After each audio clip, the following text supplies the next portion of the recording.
Hey everybody, welcome back to another episode on Genealogy TV. Today we are talking about DNA and new strategies, new technologies, everything that is available to us. And yeah, we're going to get going here in just a moment. But if you would take a moment to subscribe to the channel and like it if you think that you are finding value here. So let's jump in. We're going to get started right now. So just a couple things. I want to say hello to everybody. I know that you're watching right now a pre-recorded version of the live show from a week ago. And so hello, welcome. Hopefully you are having a great Thanksgiving. So happy holidays, everybody. I can't believe the holidays are here already. This is being sponsored by my own company, the Genealogy TV Academy. We'll talk about that a little bit later. So please put in the comment sections where you're watching from. I always enjoy seeing people from around the world putting in the comments where they are watching from. Quick plug for the Genealogy TV Academy. The Black Friday sale is on right now. You can get 33% off. Using the promo code THANKS33. Of course, that's for Thanksgiving, right? THANKS33.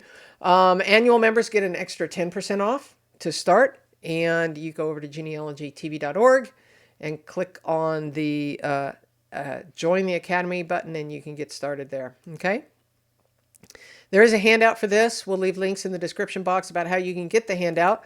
But there are actually four ways you can get the handout. One is if you are an Academy member already, this will be in the lesson in the Academy. This video is also going to be in the Academy along with the handout.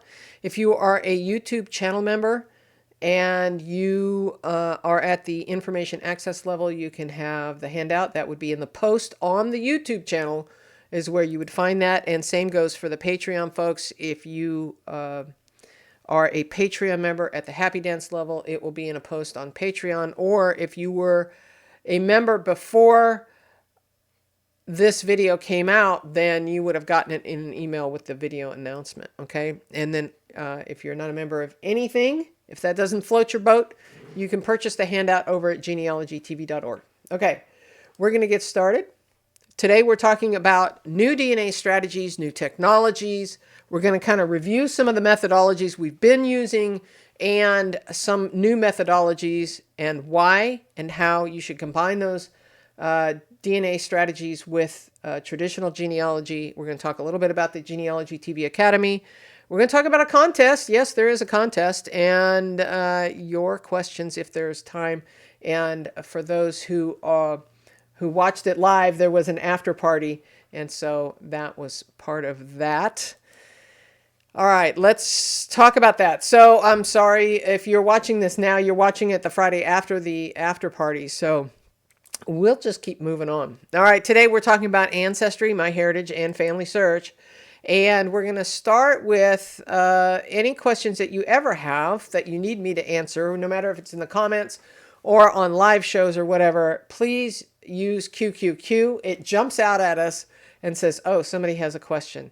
We certainly do enjoy your comments and you sharing information with the community as well. A lot of people read the comments, and we'll start a whole conversation there.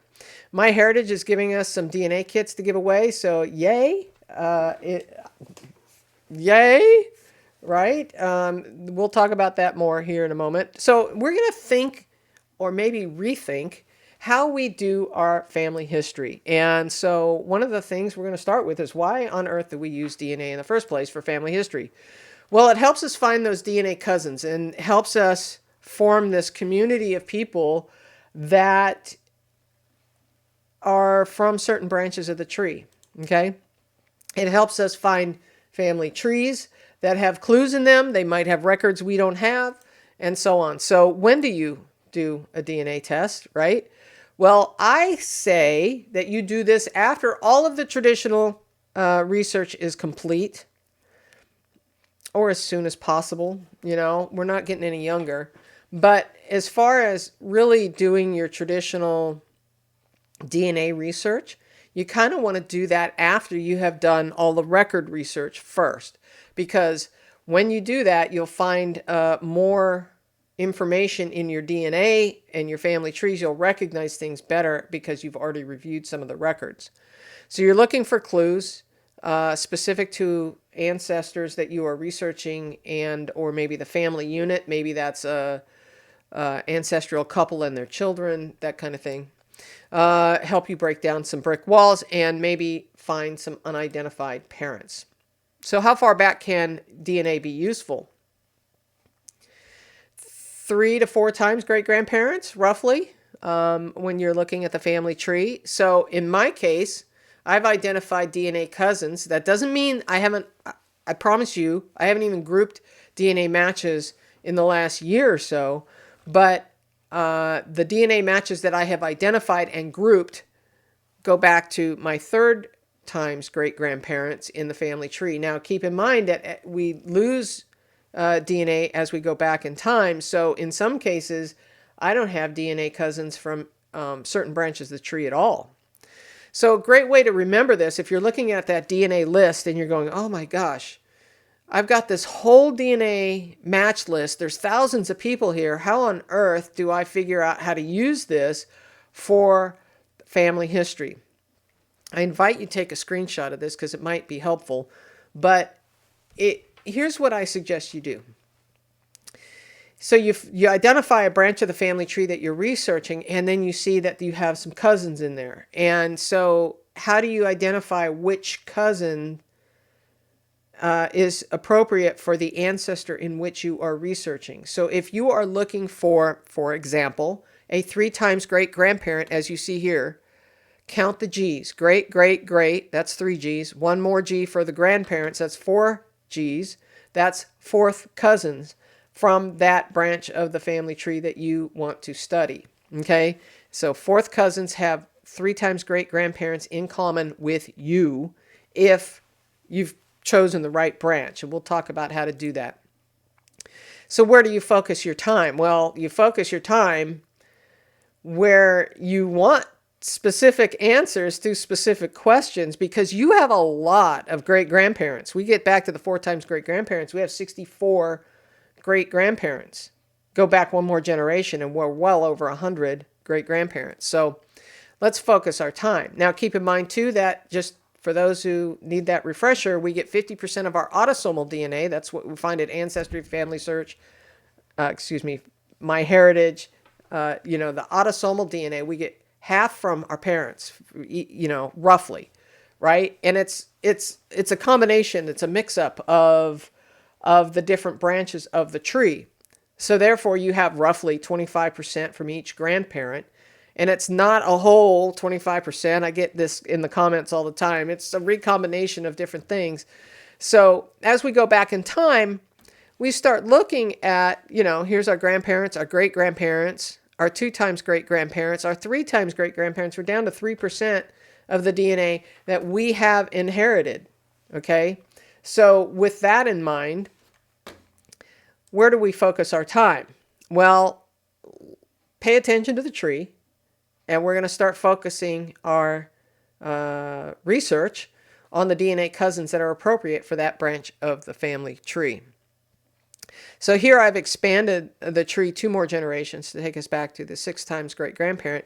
And I actually got tired of drawing lines. So I was drawing the double lines for each of that, and yeah, I quit. But you get the idea. There's a lot of people back there. Okay. And so if you are going all the way back here, you would be looking for 7th cousins, which we are getting way on the end of what DNA can do for us. Okay. So how far back in time does this go? Well, if we're factoring somewhere between 20 and 30 years per generation, then we're looking at, 4 times great-grandparents, we're looking at about 150 or so years back in time. So all of this we need to keep in mind as we're strategizing our next move. So if we're searching for, say, this particular couple, okay, and we know that these would be 4th cousins because there are 3 times great-grandparents, that's 4 Gs, 4th cousins, then that is where we focus our time, using some smart strategies. We'll go through some of that. And so if you have all of these DNA cousins and you're searching for this particular couple, And you and these three other people are all DNA matches that kind of cluster or group from this ancestral couple, then we can start building out the family tree with those DNA cousins, right? And for some of you, this is new, and some of you, this is not. So this would be considered a genetic community or a cluster of people. Now, this is a highly simplified example because there's probably a lot more people that descend from this. But some of the new tools that we have today gives us the ability to start seeing how we all, cluster together as descendants from this ancestral couple, but also how we can see the relationship between the DNA cousins. For example, here we have a first cousin once removed who might be a child of the first cousin. So as we are starting to use some of these new tools, we can now see some of those relationships between the family members, which allows us to start creating these genetic clusters. Then we can go research their family trees, and you know how that goes. We go and look at the family trees, we look for records, we try and verify some of those connections. But you cannot do DNA research without traditional research. It is required to help build your family history. It's a must. So let's think real quickly about the evolution of DNA, at least consumer DNA, for our family trees. Well, in the United States, Ancestry brought it out in 2012. What is that? This is 2025, right? So we're looking at 13 years ago. It is so new that we're still discovering how to use it, right? The UK, Ireland, Australia, New Zealand, and Canada came along in 2015, and a year later, 29 more countries. So if we are thinking about it, we are on the very edge of the frontier. We are the pioneers in the DNA. So I'm super excited to be a part of that. So as we go forward and we're starting to think about what we can do. Now, some of you are already doing this, but the number one best thing you can do is group your DNA matches by the various branches of the tree. And this is totally a graphic. You're not going to find this on any platform. I just created it. I have my Henley here, my Jensen here, a Booth here, a Clark here, and a Winslow here, my close family. You know, I'm just showing you that you can now start grouping all of that stuff if you haven't done so already. Now, grouping has been around for a while, but we have some new tools that we can use as well. So this is the best thing that you can do using DNA for your family history. So if we're over on Ancestry, for example, and this is, this strategy's been around for a couple of years, but that's where you identify your best known match. That is the person with the highest centimorgan count from a specific branch of your family tree. Now, in this blurred out screen, I had to do that for privacy reasons. I have my best known match from my Madsen-Jensen ancestral couple. That is a couple in my tree from my Danish ancestors. This is my best known match.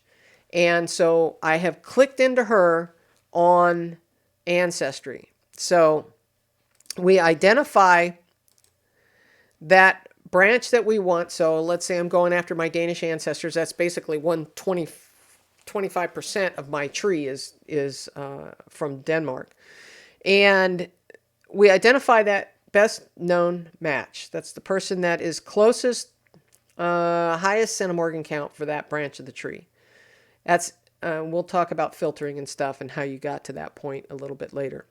All right, find your best known match for that branch and then drill into the best known match till you get to a screen that looks like this.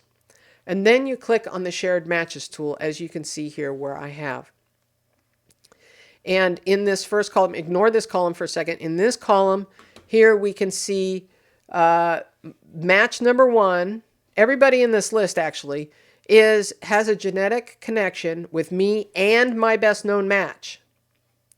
Everybody in this list. So we could immediately group this whole list to my Madsen-Jensen line. We would just simply create a group and then call it Madsen Jensen or whatever your ancestral couple is, and add everyone to that group. Now, over on MyHeritage, we can do something similar, and that is we find our best known match, we drill into that person, and then we have to scroll down to see the shared matches between me and my best known match, and you can do something similar here. So make sure that you scroll down. It's actually quite a ways down, so you can do that.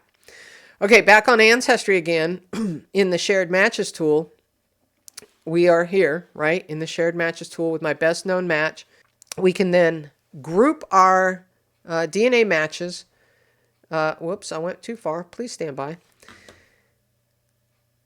We can add all of these people to the groups, and when we click on the Add Group, you can see where I have these square boxes are showing the groups that some of these matches are already in, or we can add more, or we can create a new group. Over on MyHeritage, you do the same thing, but it's called Labels, and you click on the Filters tab first in order to see this menu, and then you click on Labels, and then you can create a new label, and then you can check box that match, and then a side panel pops out, and you can add that person to that group. Okay.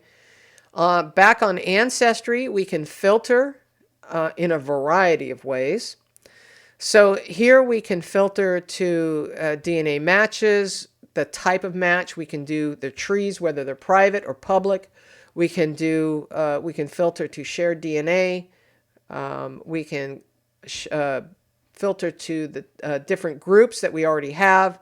We can also filter by journeys. We can filter by parent. This parent right here has two things in it that this by parent does not. So over here, if you have been around for a while and you've done this and you grouped your parents before, or you identified who your parents were before we'd have parent 1 and parent 2, and let's say you discover by looking at your DNA matches that parent 1 is your paternal side, so maybe you label that as your paternal side. Those groupings are in here as well, and this is what Ancestry has done automatically. So you can also search on Ancestry by surname, which I think a lot of people forget. So you click the search box and you can type in a surname.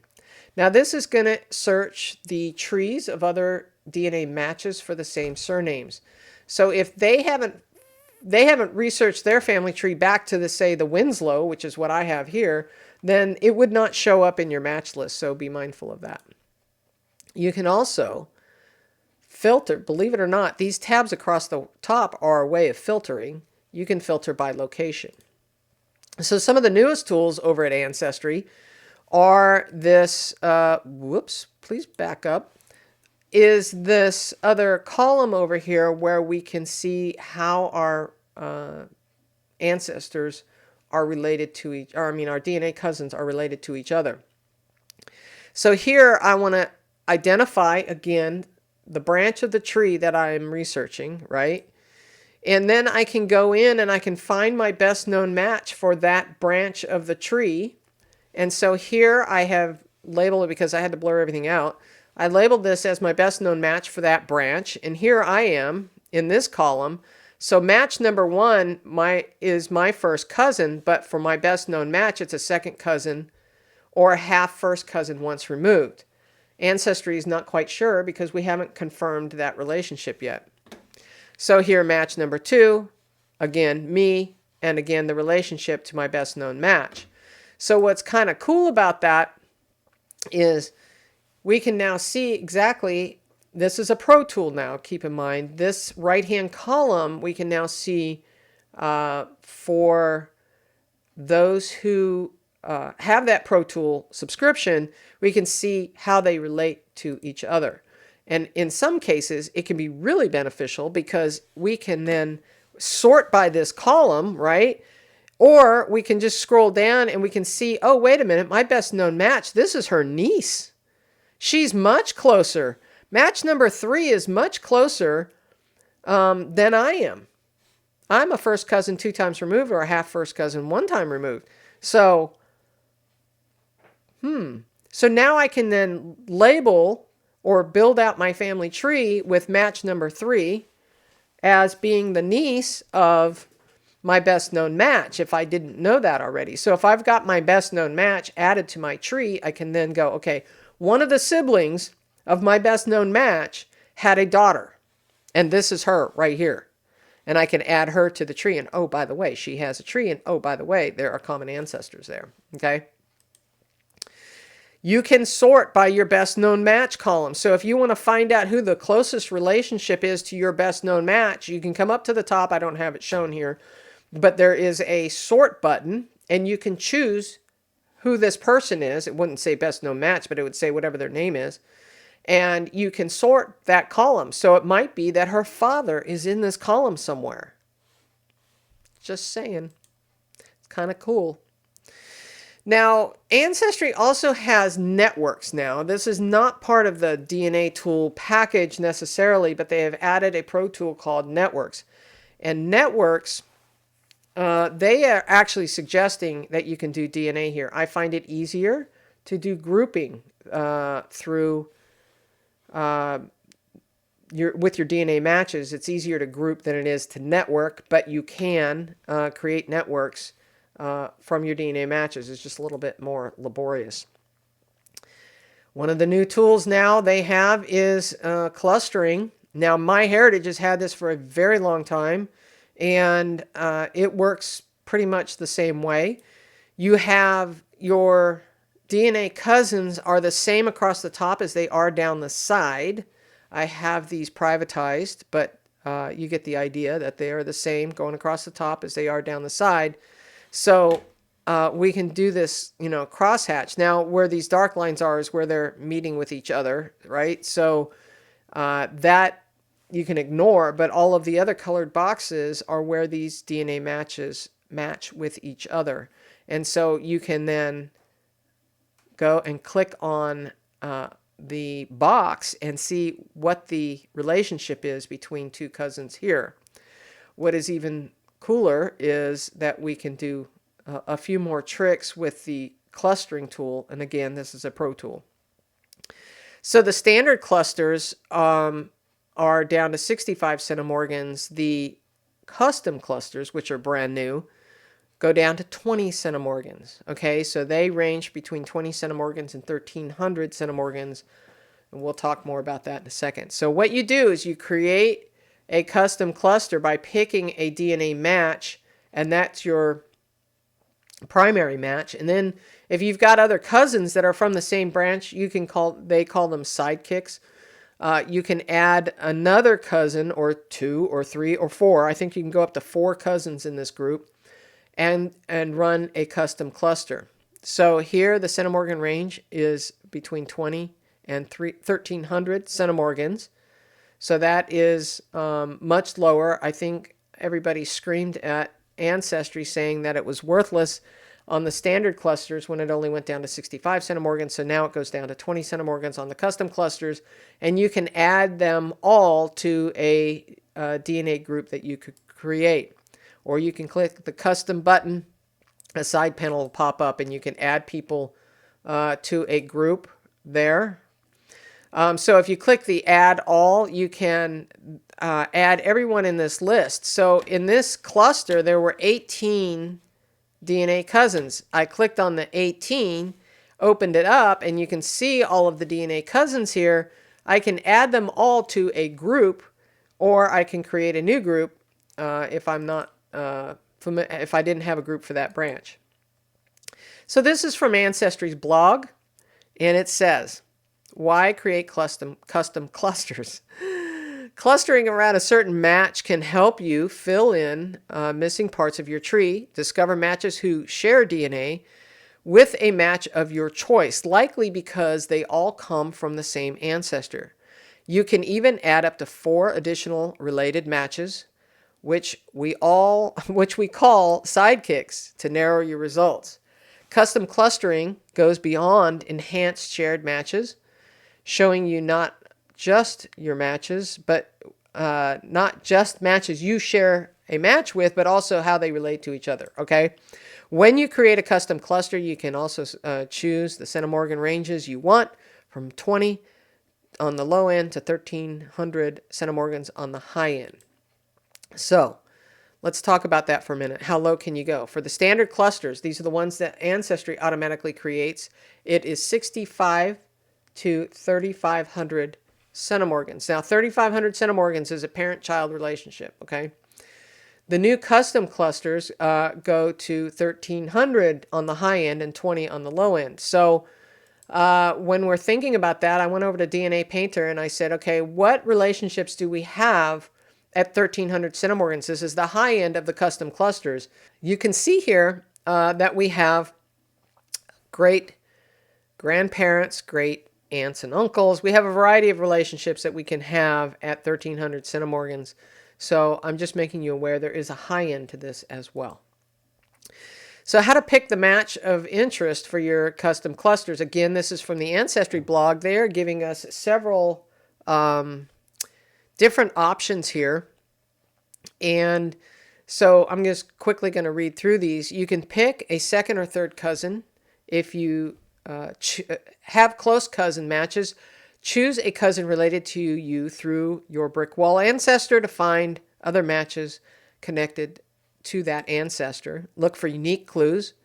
Prioritize matches with distinctive last names, unique locations, or trees that don't overlap with your known relatives. Follow your curiosity. Choose a match who doesn't fit into your known family tree or you're curious about. So we have several options here, and it's also suggesting that you can start with your brick walls and focus on a match who's linked to part of your tree where there is an unknown ancestor, and then check your shared matches. A good candidate may have shared matches you don't recognize and can't place, hinting at an unknown branch. Okay, so that was from their blog. Now you can also create these networks that we were talking about, again, a Pro Tool, but you can create them you can create networks without Pro Tools. I've done it here where I created a network from a ship's passenger list. I just did this in Google Sheets. You can do that. That's free. And you could do the same thing with DNA cousins. I'm just not showing it to you for privacy reasons with DNA cousins. Instead, I used a passenger list. You can create groups with Pro Tools using that Add All button. We briefly talked about that before, but clicking on that will allow you to do that. Let's talk briefly about origins. Now, this is the ethnicity estimates over at Ancestry. And no matter where you're getting ethnicity estimates, my advice to you is to ignore ethnicity estimates for now. They are changing constantly, and they don't really help us a lot when we're doing this real factual family history research. There is no way on God's green earth that an algorithm can accurately predict your ethnicity when we only inherit 50% of our DNA from each parent, and it weeds out over time. So people get really frustrated with the ethnicity estimates. I'm saying just park it for now. It's entertaining, fine, but it's not where we want to focus if we're really tracing our family history. Now, one of the things you can do, and this is another way of filtering, these buttons across the top at Ancestry, you can filter by location. Now, these are DNA cousin matches. So these are where people are living at the time if they chose to mark it as to where they are on the map. And so you could drill into a location maybe where your ancestors are and search those DNA cousins for family names that you know are from that area. Maybe somebody is still living in that area that descended from that family. Now, of course, new tools, new DNA tools, and new tools in general bring us to new discoveries. So I invite you, as you are just doing your DNA research, to come back to some of the new tools that we have, like the Family Search Full Text Search. This is an incredible tool. It is mind-blowing at what you can find on this. So if you haven't done that, by all means, there's plenty of videos on the YouTube channel about the Family Search Full Text Search. So go chase that. Right now, all of the DNA kits are on sale, but my advice to you is to ask before you buy. So if you're going to buy grandma a DNA kit, please ask her before. She may not want to do it, and you don't want to put her in an awkward position, okay? So MyHeritage now has come out with this whole genome sequencing. So what does that mean, you're asking? Well, normally, as we have been doing both at MyHeritage, currently at Ancestry, all the DNA companies, when you take an autosomal DNA test, they are testing about 700,000 markers on your genome. And so now the whole genome sequencing is over 3 billion pairs on your genome, basically the whole thing. So we're not exactly sure what this is all going to provide us just yet, but I certainly want to be a part of it because this is going to be like cutting edge technology. So from MyHeritage's blog, they are saying this will enable MyHeritage to deliver more accurate ethnicity results, improved DNA matching, and new genetic genealogy products. However, this revolution will not happen overnight. First, the database of the whole genome sequences need to grow. Then MyHeritage will be able to, and strongly intends to, rephrase, re-input, and rematch all of the data for all existing MyHeritage DNA customers, leading to better results for everyone, even those whose samples were not processed with the whole genome sequencing. So, I don't care that I'm not going to be able to like dig in the next couple of weeks. Once I take my new test, I will not be able to dig in and really find a lot of revelations right away. But I certainly want to be on the cutting edge. I want to be one of the first. So I'm super excited about it. One of the cool things that MyHeritage has, they've got some of the best DNA tools out there, by far, I think. They have the chromosome browser. Now we're talking chromosome browser versus chromosome painter here. Chromosome browser is where you can take 3 people, myself and 2 other cousins or more, and we can compare them, comparing our chromosomes to see where we match.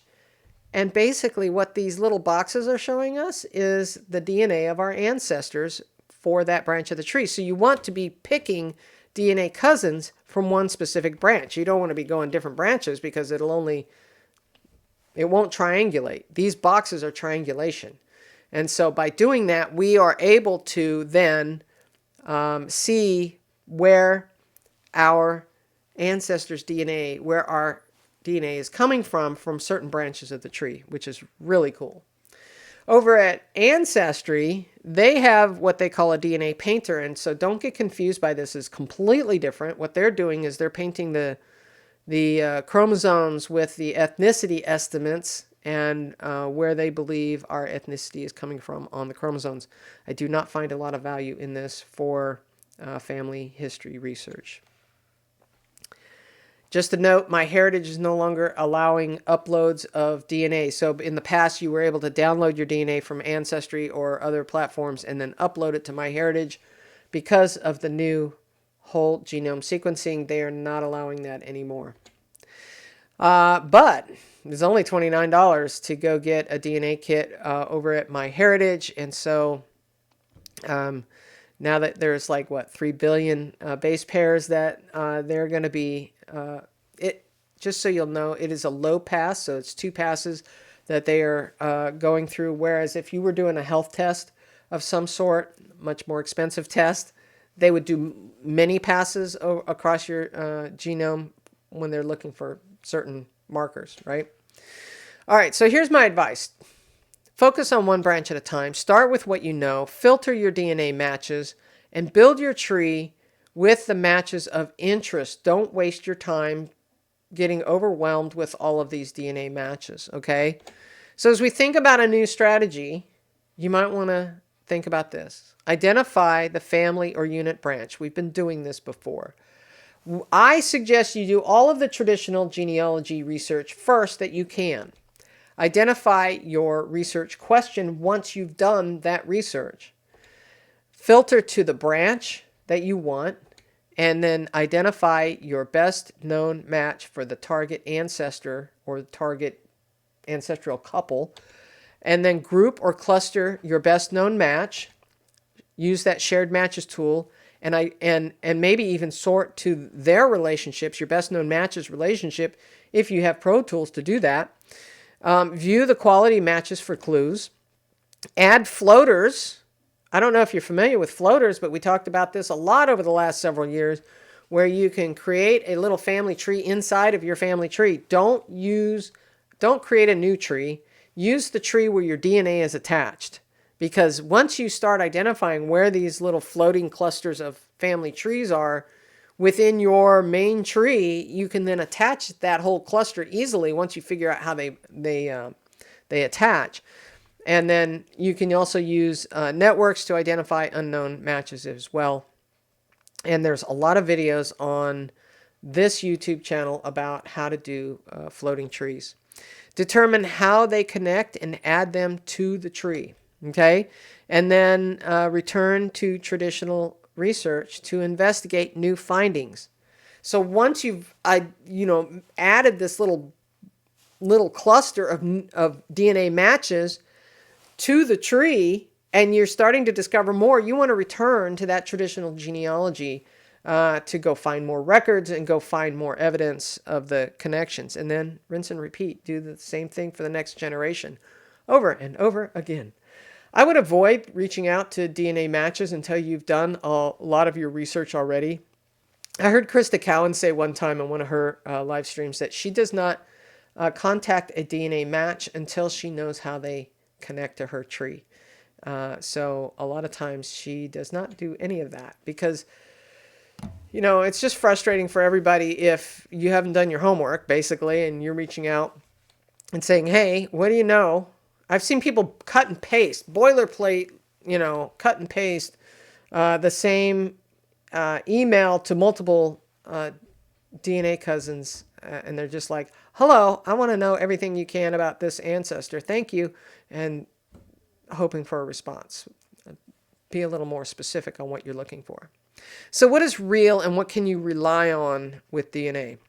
So what is real and what is absolutely factual is your DNA matches, the research that you do, and the records you find. Those are all real things, right? What needs verification are those family trees, and we know that. Trees are not perfect. Mine's not either. I try, but I'm sure there's errors in there somewhere. Ethnicity estimates are just estimates. Don't rely on estimates to give you any major clues unless you're specifically going down a specific branch. You've identified all those ethnicity estimates in different branches. And so, and know that records can have errors. Even though you may have a real record in your hand, it may not be perfectly accurate, and that's where evidence evaluation comes in. So you want to identify, right? You want to identify the branches of your tree that you're looking for. You want to do that traditional research. You're going to strategize which branch it is that you're researching.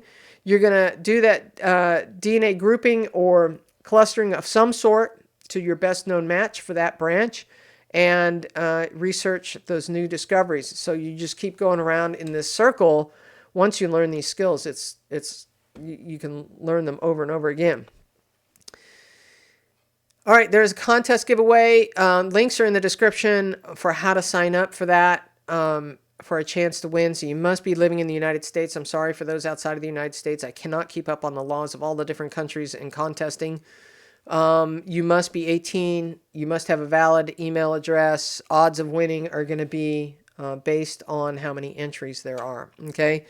Contest giveaway rules are, link is in the description as well. Have you found anything useful here? I certainly hope so.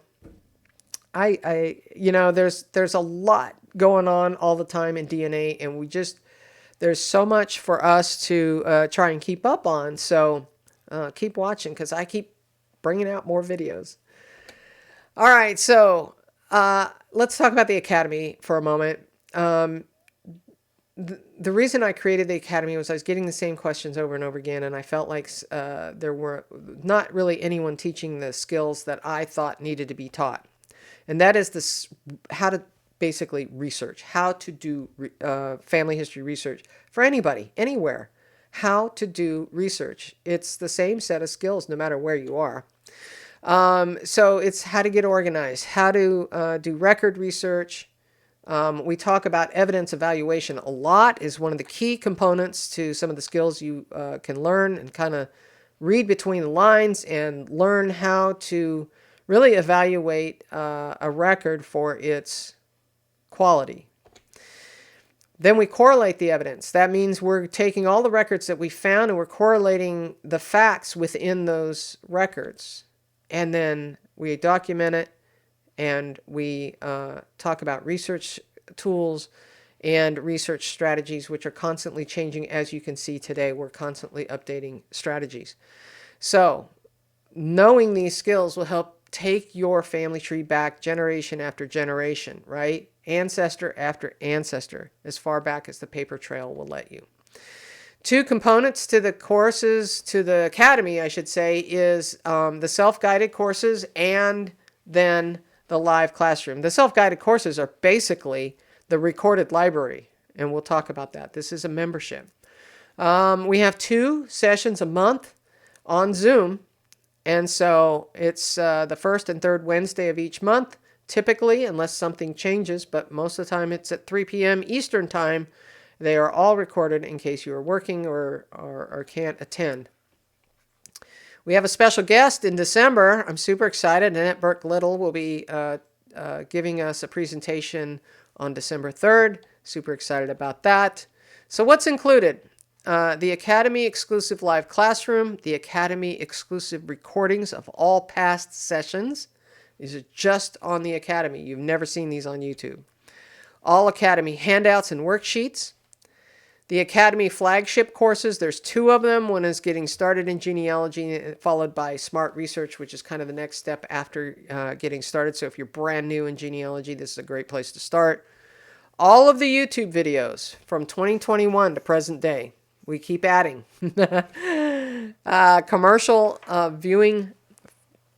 Commercial-free viewing. So there's no commercials in this. It's all uploaded on the Academy, so you don't have to sit through commercials on YouTube. And all of the handouts associated with those YouTube videos. Now, the handouts go back to 2021. Even though the channel has gone back to 2018 is when I started the channel, I didn't start doing handouts till 2021, so that's really what everybody wants. And so that is where the handouts start, is in 2021. Genealogy TV Insiders Facebook group, which is a great community. It's a great place to ask questions if you are working on your research and you just need a quick answer to something. Go over to the Facebook group. You have to be an Academy member to join, and you would get an invitation to that. Okay? There are now 498 lessons on the Academy. I can't believe I've done this many. Yeah, it's what you're seeing here is the dashboard and the courses. Within the courses, there are many, many, many videos within each course. So some of them are from the Zoom classes. Some of them are from the YouTube channel. Some of them are paths by subject. So if you want to learn about research notes, there's a path about research notes, and so on. So we'll probably eventually add this video to the DNA path as well. There is a handouts library, right? There is a way that you can click on the handouts library and then get to all of the handouts I have ever produced, all in one place. There are pages, there's like 27 pages here of handouts in this video. It's actually more than that since this was recorded. But yeah, and I sped up the video so you can see that there's just pages after pages after pages, and you can download them, open them up, and use them. Okay? So all of that is included in the Academy. There is the private Facebook group where you can ask questions. And the All Access Pass includes the 2 Zoom meetings, live Zoom meetings every month, and everything included on the website, and all of the handouts and worksheets that are available. The Black Friday sale is on right now. You can jump in. Now, normally the rate is $62 a month, or over $700 for the annual subscription, but let me tell you what's going on with Black Friday. If you use the promo code Thanks33 in when you get to the cart, you add Thanks33 and apply that coupon code, and that gets applied.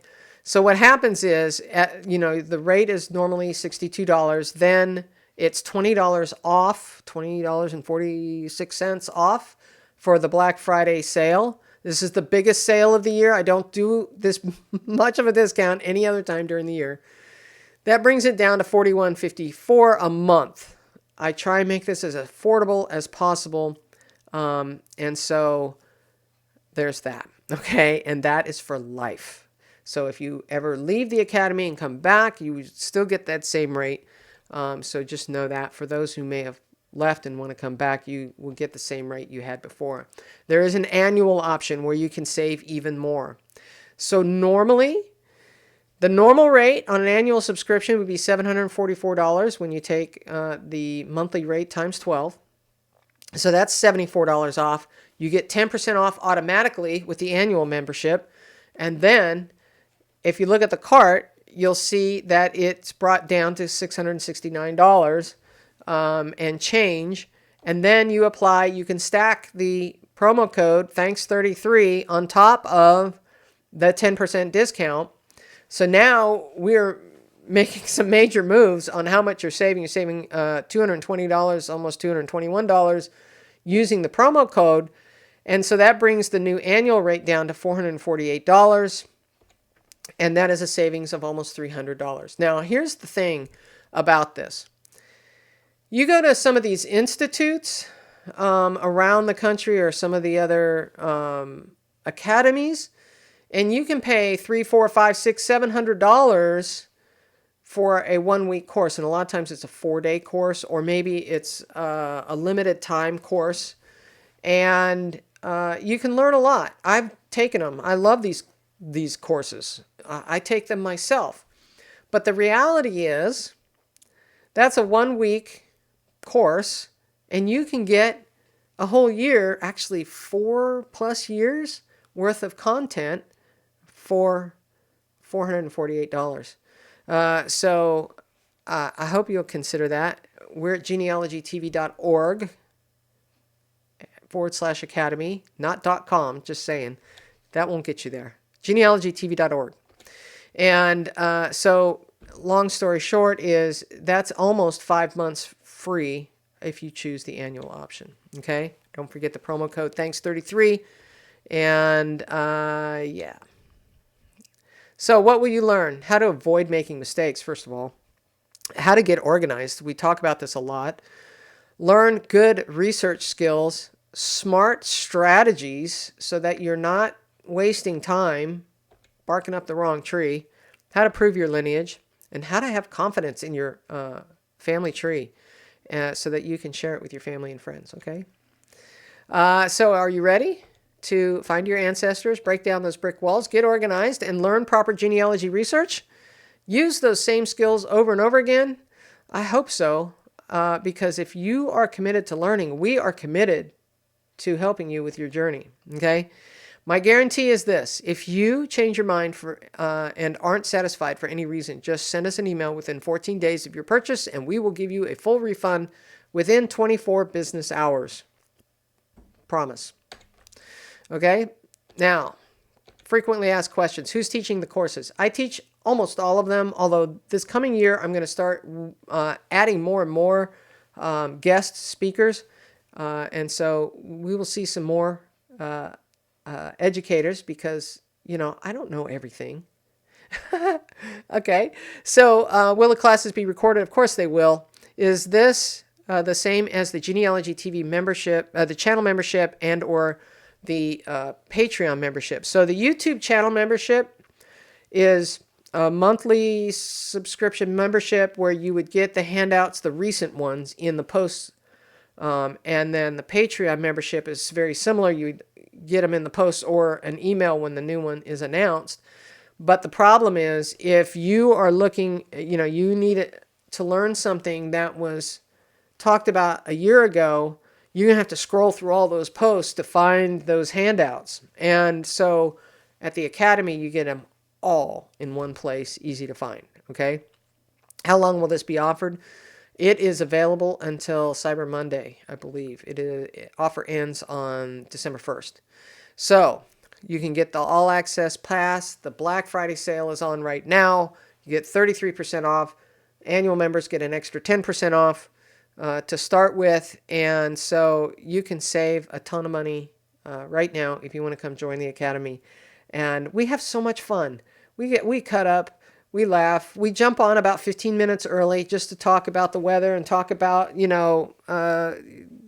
things in the genealogy world and what's going on, and ask questions, that kind of thing. So we have a good time.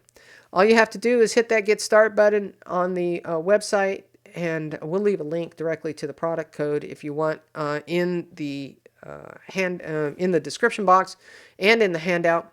And so if you want the handout, we'll leave a link if you're not a member of anything. So if you're a member of the YouTube channel or Patreon, you want to go there to get the handout for this episode.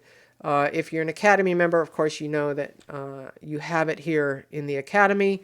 And then if you just want to purchase the handout, we'll leave a link on where to find that in the comments section, probably in the comments and in the description box. The after party is no more, so we'll just skip that slide.